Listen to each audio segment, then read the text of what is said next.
In 1056 BC, a man named Usuza reached out his hand to steady a golden box. The oxen stumbled, the cart tipped. He tried to help. In an instant, he dropped dead. This was no ordinary object. For 3,000 years, it was called the most dangerous artifact in human history.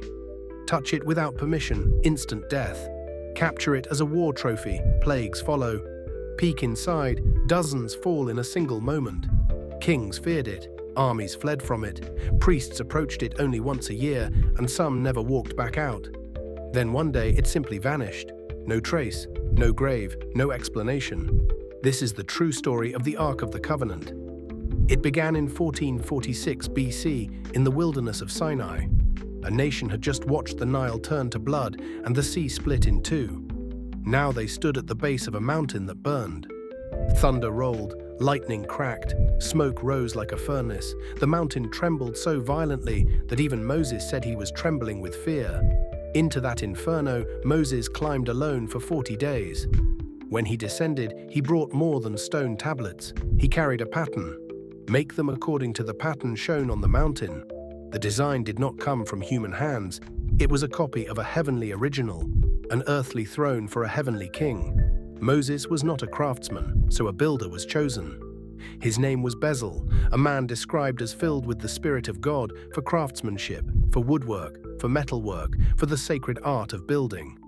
Alongside him worked Ohab from the tribe of Dan, royal and common together, because the throne of God would be built by all of his people. Why would an infinite God need a box? He fills the universe. The heavens cannot contain him. The ark was never meant to contain God.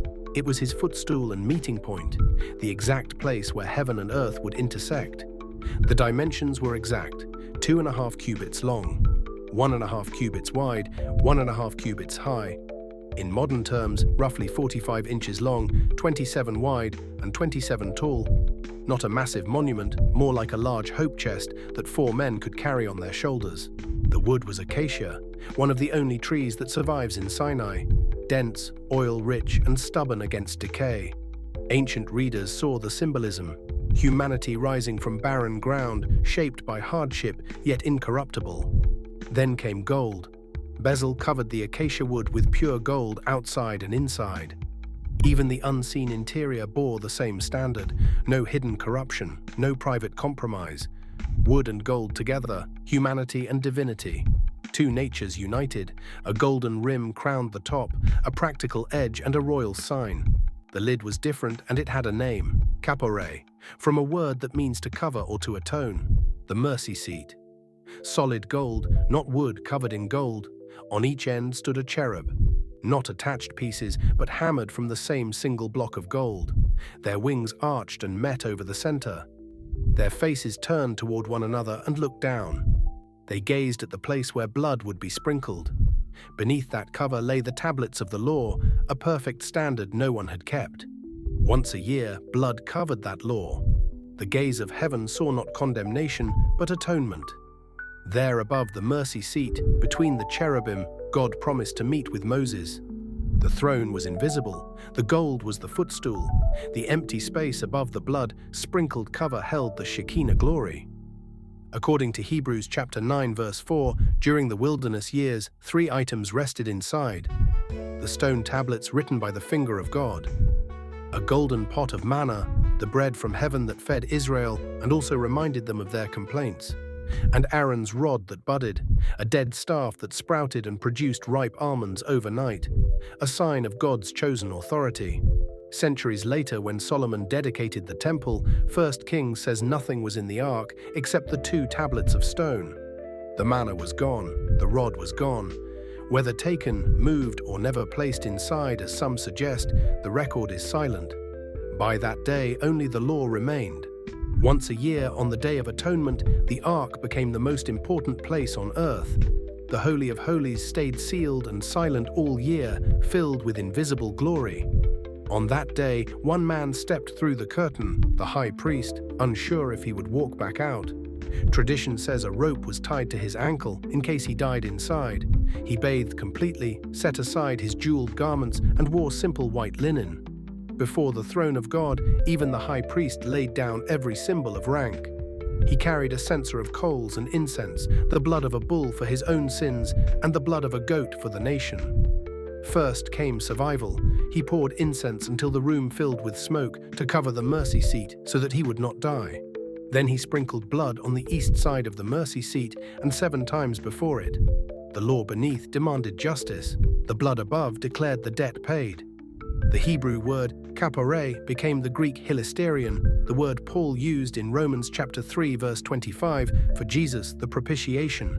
Year after year, blood on gold pointed forward until one day blood on wood fulfilled the pattern. This throne moved and creation responded. At the Jordan River during flood season, the priests went first carrying the ark. The moment their feet touched the edge, the waters stopped and piled up miles upstream. A dry riverbed opened and the nation crossed. At Jericho, the ark stood at the center as Israel marched in silence for 6 days. On the 7th, 7 trumpet blasts and 1 great shout. The walls collapsed outward. No siege engines, only the presence of God.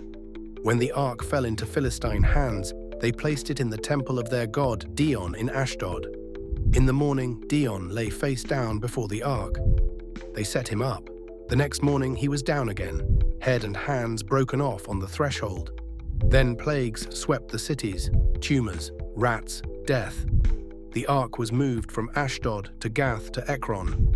The plague followed. After 7 months, they sent it away with golden images of their tumors and their rats. 2 cows that had never been yoked pulled the cart. Though their calves cried behind them, the cows walked straight toward Israel. Years later, David brought the ark toward Jerusalem on a new cart. The oxen stumbled. Uzzah reached out. He died. The law had been clear. The ark was to be carried on poles on the shoulders of Levites.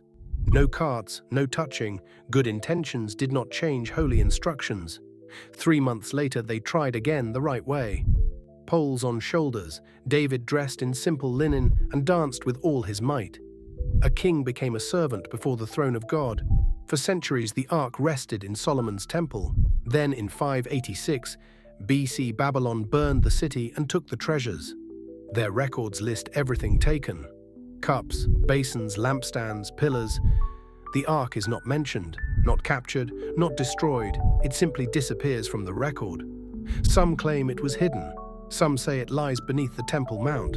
Others point to distant lands. But a prophet gave a different answer.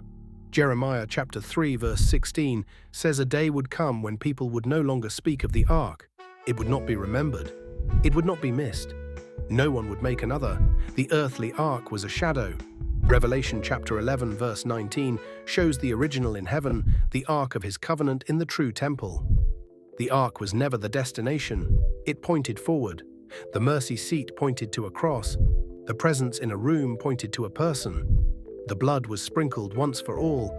The throne room of the universe was compressed into acacia and gold to teach that judgment can meet mercy and mercy can win. What surprised you most about the ark's true purpose? Was it the materials, the rituals, or the promise of something greater?